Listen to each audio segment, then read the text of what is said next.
var, konuğumuz var İngiltere'den. Ben kendisini göremiyorum.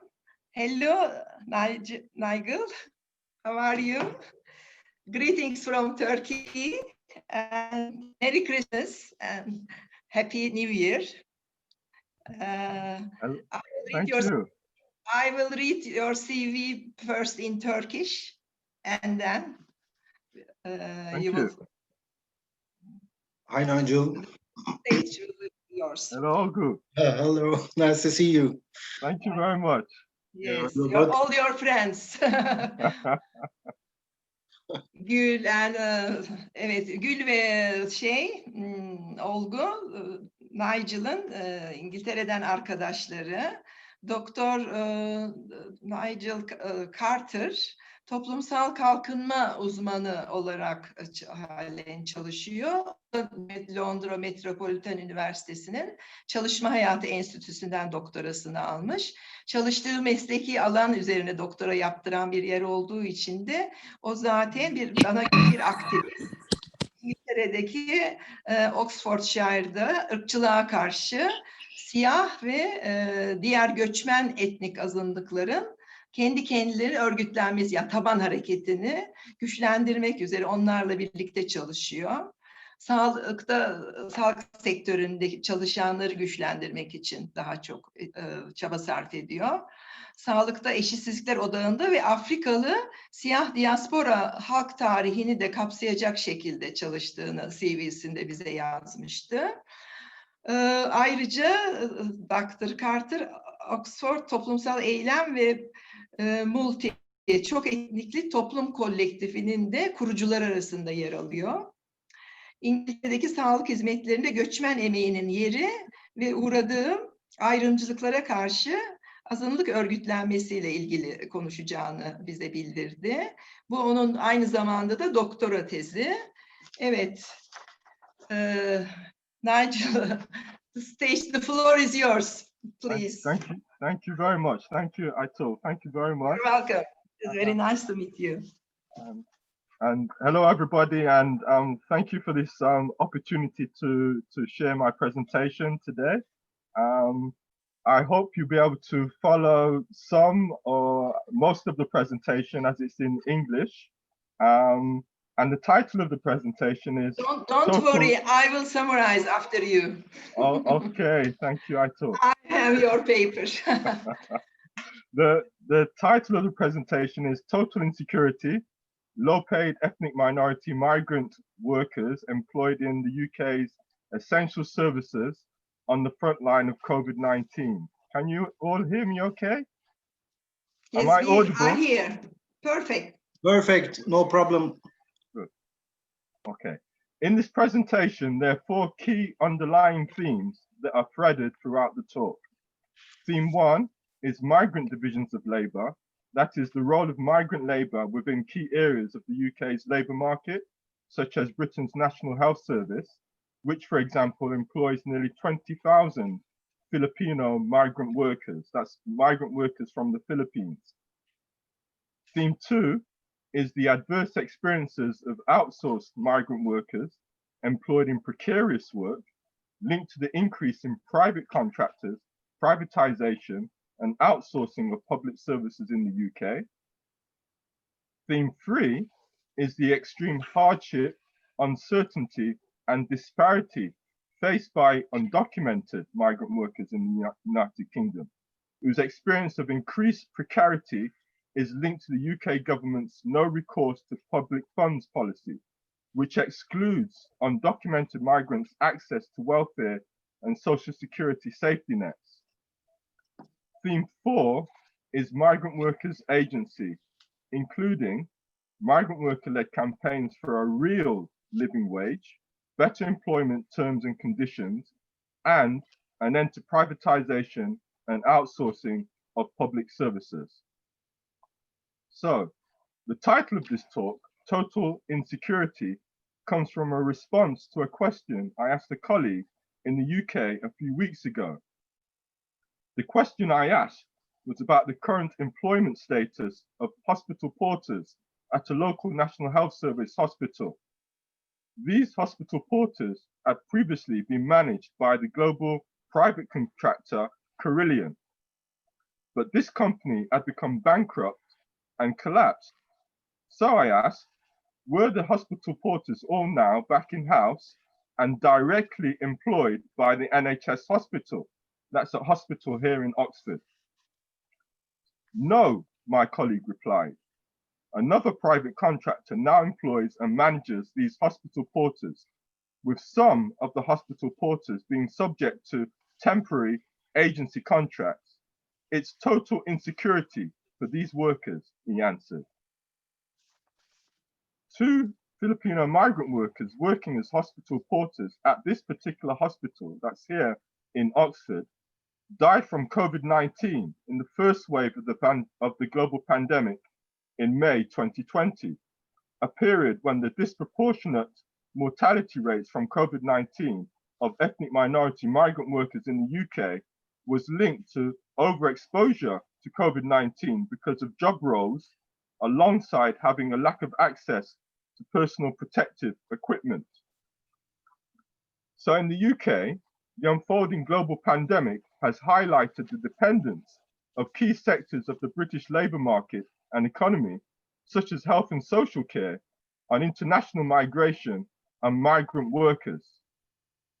A visually graphic example of the reality of the British National Health Service and wider UK labour markets' dependence on international migration and multi-ethnic migrant workers was shown quite early in the first wave of COVID-19, when all the UK's leading media outlets began showing photo gallery news reports highlighting the shockingly high mortality rates of ethnic minority NHS workers from COVID-19. These news reports all questioned why Black and multi-ethnic NHS migrant workers were experiencing disproportionate rates of mortality from the pandemic compared to their white colleagues. Thus, a British Guardian newspaper report of the 3rd of April 2020, titled UK Doctors' Coronavirus Deaths Highlight Crucial Role of Black, Asian and Multi-Ethnic Migrant Medics, stated, quote, the fact that the first doctors to die from COVID-19 were all from Black, Asian and minority ethnic migrant backgrounds is less surprising when placed in the context of the makeup of the NHS workforce.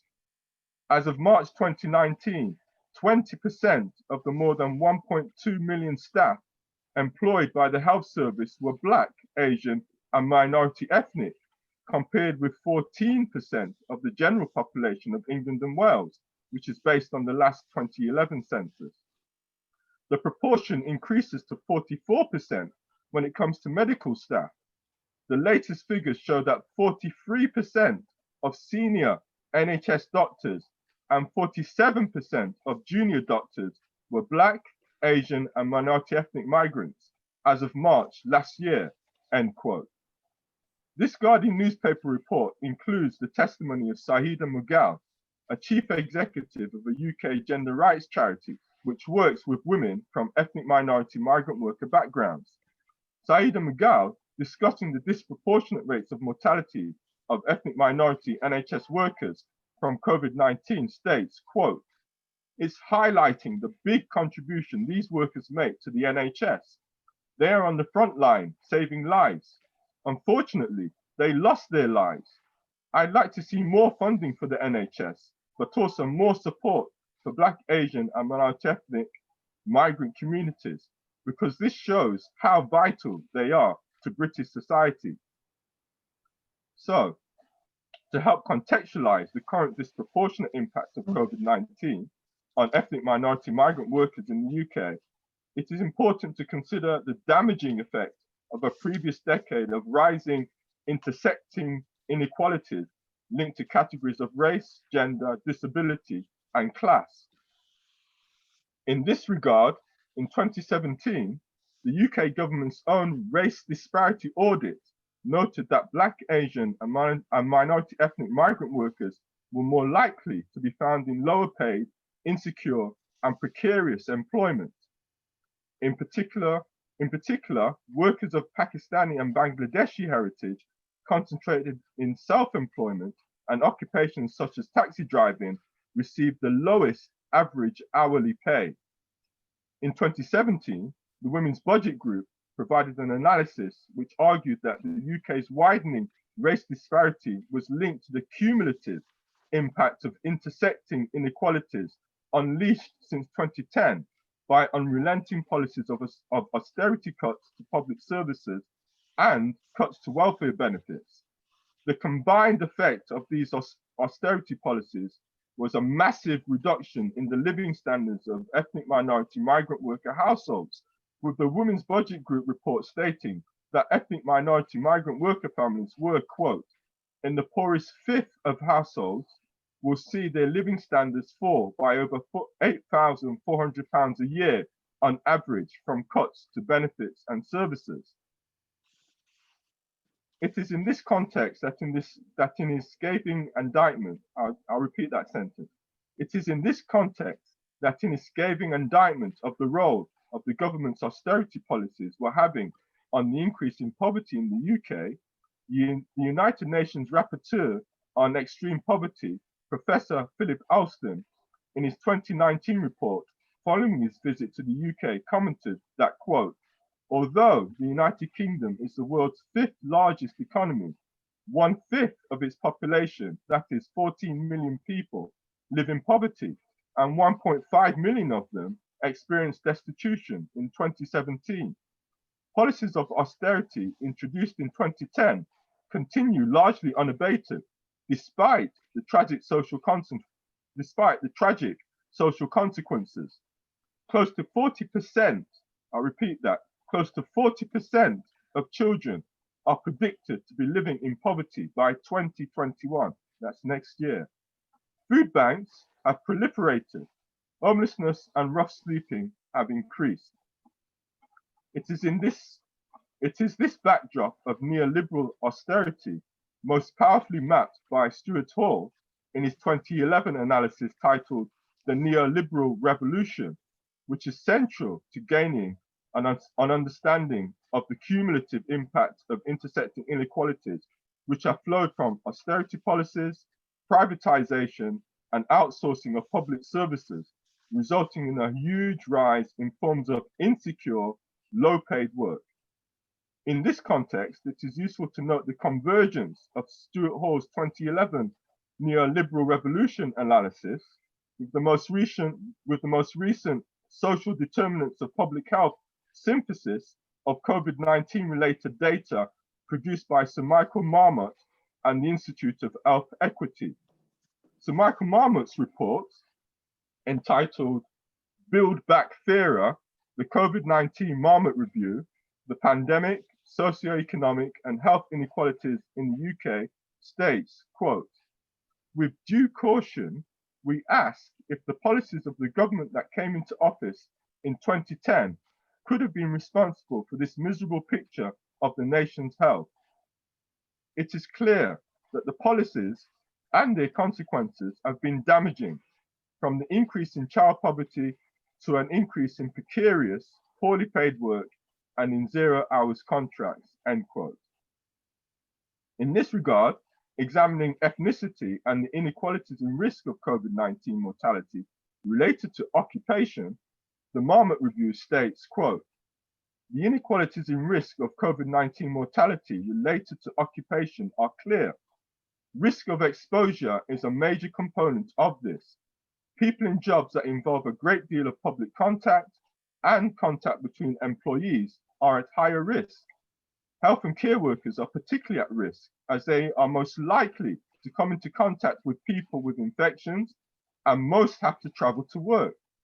These occupational risks are closely related to other socio-economic risks.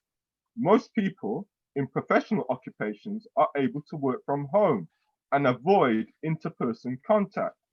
Key worker jobs are disproportionately low income, and for many jobs with high levels of public contact, there are high numbers of Black, Asian, and minority ethnic migrant workers. Consequently, these occupational risks reinforce socioeconomic and ethnic inequalities, end quote. In this regard, the health and social care workforce in the UK have been particularly at risk.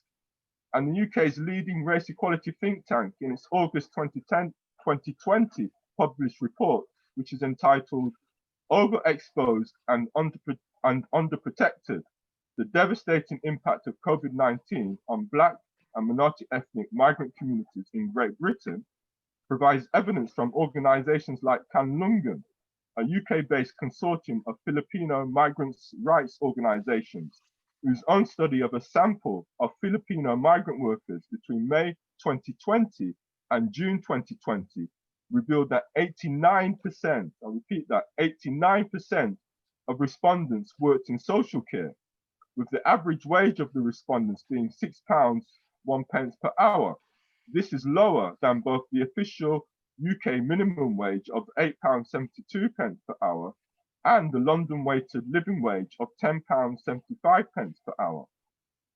In this context, what one researcher describes as the transnational precarity of Filipino migrant workers who help form the backbone of the UK's health and social care sector is highlighted by a succession of UK media reports documenting the heavy toll of COVID-19 on the UK's Filipino community. One such report, published on the 16th of December 2020, carried the headline, quote, "More Filipino healthcare workers have died of COVID-19 in the UK than in the Philippines. Why?" A partial explanation to this question is presented in the Marmot Review, which in its description of the precarious employment conditions of the UK's health and social care sector states, quote, "Who keeps society functioning? There have been high correlations between pay and having to continue to work in frontline occupations. Nurses, care workers, and others providing essential services all put themselves at risk and kept society functioning. For example, 1 in 10 frontline social care staff is on a 0 hours contract, much higher than the 1 in 40 in the economy as a whole. 60% of care workers in England earn less than the real living wage. There is a disproportionate representation of people from Black, Asian, and ethnic minority migrant backgrounds among care workers. 18% of carers come from these groups, compared with 12% for all occupations. Frontline care staff are about 3 times more likely to be employed through agencies, for which turnover rates are very high. 7 out of 10 earn less than £10 an hour, and at least 60% of frontline care workers in England are earning below the real living wage, end quote. So, whilst I perhaps presented a necessarily dark and bleak picture of the devastating impact of COVID-19 on low-paid Black and ethnic minority migrant workers in the UK, I wish to conclude this presentation with some glimmers of light in the form of ethnic minority migrant worker self-organization and migrant worker agency that instill optimism and offer what Raymond Williams calls resources of hope. One resource of hope can be found in the launch in December 2020 of the Work It Out Migrants at Work campaign and manifesto by the UK's leading immigration and advocacy organisation, the Joint Council for the Welfare of Immigrants. The manifesto calls for a dismantling of the UK's hostile environment immigration policy so that people are no longer harassed and mistreated based on immigration status, ethnicity, or nationality. The manifesto also calls for the UK government to abolish the no recourse to public funds policy so that migrants can fall back on the social security safety net and be protected just like everyone else in the event of hardship or ill health. And to conclude this presentation, another resource of hope was delivered in December 2020 by United Voices of the World, a new UK-based grassroots trade union for low-paid migrant and precarious workers. In December 2020, United Voices of the World won its fight with the National Health Service's Great Ormond Street Children's Hospital to end outsourcing and bring hundreds of outsourced migrant workers employed as cleaners out of the totally insecure domain of private contractor managed precarious employment and into the direct employment of the National Health Service, where they will receive better pay, working terms, and conditions. Thank you. Thank you, Nigel. I will just try to summarize your presentation in Turkish. Don't worry.